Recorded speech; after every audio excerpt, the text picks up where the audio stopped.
Good evening, Mr. President, once again. We are here. Zambia, we are not new here. We already have a cement operations, but I think, like what I said, now our focus is how do we develop our continent. And looking at our continent is to see what are the needs of our continent. And I know for sure the foreigners, when I say foreigners, I mean non-Africans, will not develop Africa. So it is our duty to make sure that we look at these things. Most of them, they are low-hanging fruits, but the real people who do investments, they will not really come here. If you look at most of the pension, most of the financing, this thing, where they set up all these financing stuff, like all this KRR, the one that we even did, which is the one in New York, where we have David Rubenstein, Carlyle Group. We set up Africa Fund, almost 1 billion.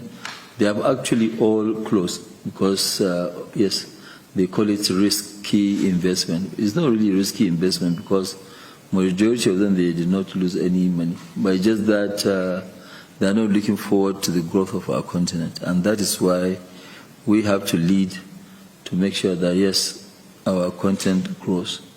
We are looking at opportunities here, mainly power, not power, to look at processing some of your raw materials and say, okay, fine, how do we do this stuff? You shouldn't be exporting raw materials. You should be exporting finished products. So that one, it means you create jobs. But the moment that you are exporting raw materials, you are actually exporting jobs and importing poverty into your country. So we want to partner with the government to make sure that, yes, we address these issues. And it is by addressing these issues that I believe the foreigners will join the party. And unless we do that, they will never ever come, no matter how good it looks. This has actually shown us, one of the countries is here, in Zambia, because in Zambia, when we built our Ndola plant, I know that it was really difficult. We had to beg sometimes to be able to get cement to build. And most of the cement, on average, we paid about $11 per bag, which was $220 per ton. That is how much we were, buying. And when we put up that plant, then Lafarge too was challenged. They had to put up another one. They expanded, and other Chinese too, they followed, I think, in conjunction with the government. So these are the areas that we're really looking at. If you need power here, yes, definitely Zambia need quite a lot of power. But you have what it takes. You have coal.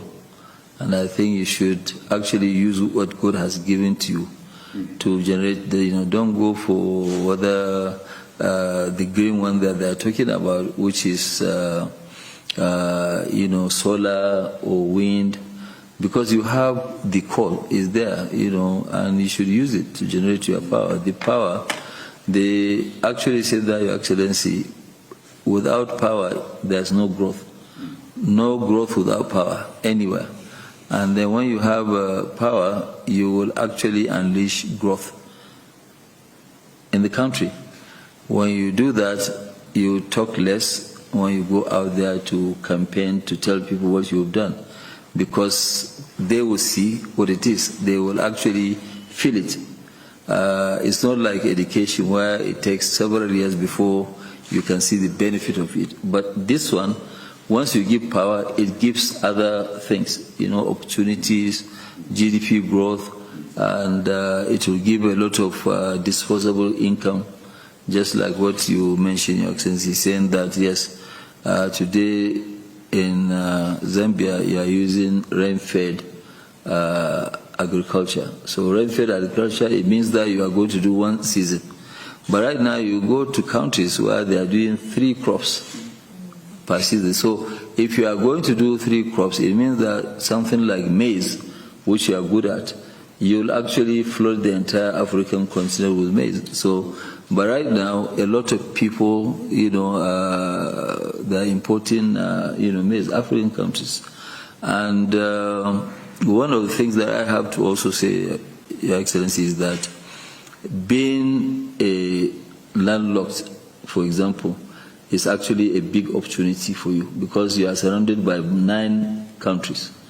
So when you do well, and I'm sure the time will come when there will be a race, Your Excellency, because your colleagues that surround you, the 9 of them, when they see how well you are doing, they too, so it will be a race to see who will do best. That is how they are able to grow, the economy of Asia, because it was a race. Singapore, Malaysia, Indonesia, yes, so somebody is saying, you look at Thailand, and when you look at Indonesia, for example, Indonesia, they've opened up their minds, everything, so even with all this, when you look at it, Indonesia's economy, people don't know, is bigger than Saudi Arabia's economy. They are at 1.2 trillion, Saudi Arabia is about 990 billion. And I am a believer that there is nothing that is impossible. So with what you have, I think if the focus is there, you have the right team, which you do, of course, you can see quite a lot of things. I mean, I cannot imagine having Zambia with additional 5,000 megawatts. And I think, Excellency, really, you need to address it, because I remember when we wanted to put up our own plant, we put up, then we realized that we had excess of power. And quickly, the Zambia Power, I think then, I don't know whether they still change their names, they said, no, we'll buy whatever excess power that you have. But, at that time, we wanted to do in some countries to put up power coal, where, asked, no, we don't want to encourage power by coal.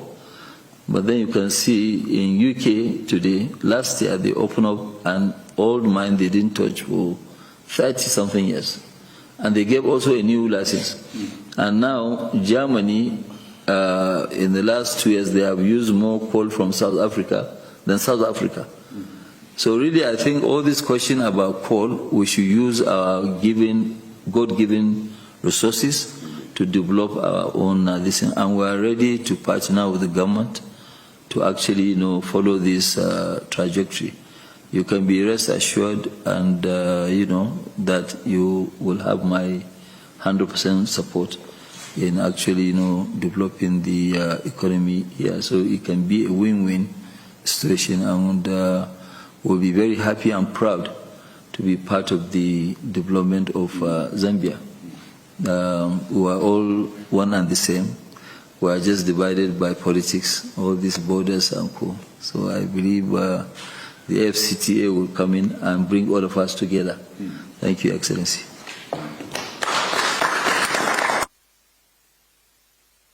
Thank you, Mr. Hango.